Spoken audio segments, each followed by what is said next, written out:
नमस्कार, मैं हूं आपके साथ अनुष्का राय और आप देख रहे हैं रीडर्स फर्स्ट न्यूज। जिला अकलतरा नगर में बिना नगरपालिका प्रशासन से एनओसी लिए कोल साइडिंग व डंपिंग जोन बना दिया गया है। इस कोल साइडिंग में चलने वाले भारी वाहनों की वजह से लगातार दुर्घटनाएं हो रही हैं। वहीं नगर की यातायात व्यवस्था भी चरमरा चुकी है। इस समस्या को लेकर आज अकलतरा के भाजपा विधायक सौरभ सिंह, कांग्रेस जिला अध्यक्ष राघवेंद्र सिंह, भवन निर्माण कर्मकाल मंडल आयोग की सदस्य मंजू सिंह नगरवासियों के साथ कलेक्ट्रेट पहुंची और अवैध कोल साइटिंग की वजह से उपजी समस्या से कलेक्टर को अवगत कराया। साथ ही ज्ञापन के माध्यम से 8 बिंदुओं पर शासन प्रशासन से सवाल भी पूछा है।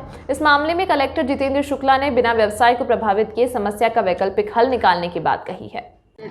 चालू करो। अकलतरा शहर के सभी नागरिक, सभी पार्टी के जनप्रतिनिधि यहाँ पर हम लोग कलेक्टर साहब के पास आए हैं और जिला प्रशासन से हम लोगों ने ये निवेदन किया है कि अकलतरा में जो एक नए रैक साइडिंग का निर्माण हो रहा है, उस रैक साइडिंग का निर्माण, जो कोयले के लिए रैक साइडिंग का निर्माण हो रहा है, उसको रोका जाए तत्काल प्रभाव से। नगर पालिका ने किसी तरह की एनओसी नहीं दी है और जब नगर पालिका ने एनओसी नहीं दी है तो निर्माण कार्य को तत्काल प्रभाव से रोका जाए। इसके साथ साथ वार्ड नंबर 18 में जो सीसीआई ने अवैध रूप से अपनी ज़मीन पर जो एक्सचेंज यार्ड है उसमें ज़बरदस्ती रैक साइडिंग का पूर्व में भी संचालन किया था, जिसका गांव ने विरोध किया था और आज भी उसका विरोध कर रहे हैं, उसका भी काम तत्काल प्रभाव से रोका जाए। इसके लिए हमने आकर कलेक्टर साहब को अपना प्रतिवेदन दिया है।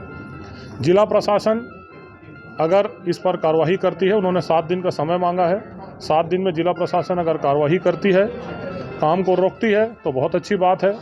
अगर काम को नहीं रोकती तो अकलतरा नगर के सभी नागरिक, सभी पार्टी के लोग, हम लोग एकजुट हैं और आगे की रणनीति पर लंबा आंदोलन तक चलेगा और तब तक चलेगा जब तक रैक साइडिंग का काम बंद नहीं होगा। अकलतरा नगर को कुल मिला के चारों तरफ से घेर लिया गया है।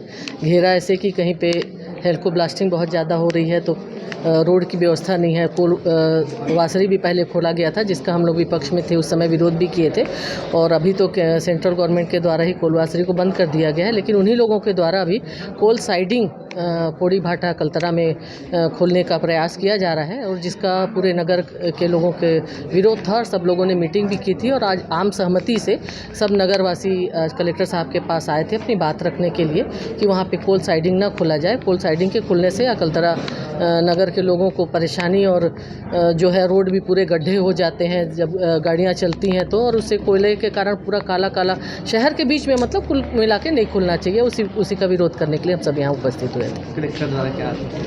कलेक्टर साहब ने कहा है कि इसमें जो भी हो सकता है अच्छा ही करेंगे, क्योंकि किसी भी व्यापार को तो बिल्कुल बंद नहीं किया जा सकता है, लेकिन ये है कि हम लोग बेस्ट सोचेंगे कि उसमें व्यवस्था क्या हो सकती है। और चूंकि हम लोगों ने ये भी बताया कि बिना एनओसी के भी उन्होंने काम शुरू कर दिया था, तो उसका भी विरोध हम सब ने किया है कि बिना एनओसी के वो लोग काम कर रहे हैं। यदि कोई भी काम होता है तो प्रशासन का परमिशन होना चाहिए, उसमें उनका यदि सहमति है तब फिर काम होना चाहिए। बिना सहमति के काम कैसे चालू कर देते हैं, इसका भी हम सब ने अपनी बात अभी रखी थी और उन्होंने आश्वासन दिया था कि जो होगा वो लीगल तरीके से ही होगा। लोग यहाँ पर सभी पार्टी के लोग, अकलतरा के नागरिक, सब हम लोग साथ में यहाँ पर आए थे। अभी अकलतरा में कुछ समय में सड़कों पर कुछ मौतें भी, दर्दनाक मौतें हुई हैं। उसके अलावा कुछ कोल साइडिंग के मामले थे। बाईपास करीब 2 साल से स्वीकृत है लेकिन राज्य शासन द्वारा, लेकिन उसमें कुछ तकनीकी खामियां हैं जिसकी वजह से वो अभी फाइलें जा नहीं पाई हैं। तो कलेक्टर साहब से हम लोगों ने मिलकर निवेदन किया है कि उन खामियों को जल्दी दूर कर वो दिया जाए, क्योंकि बजट में वो आ चुका है, ताकि उसका जल्दी काम शुरू हो और अकलतरा नगर को जो कोयले की ट्रकें बीच से जा रही हैं उससे हम लोगों को जल्दी निजात प्राप्त हो, क्योंकि इसमें सभी नागरिक, सरकारें सभी इसमें एक मत हैं। दूसरा मुद्दा एक कुछ कोल साइडिंग्स का है। उनको कहाँ बनना चाहिए, चूँकि एनओसी नहीं दी गई है और उसके आसपास में स्कूल हैं, तो इस तरह की बातें सामने आई और कलेक्टर साहब से इस पर बात हुई है। हम लोग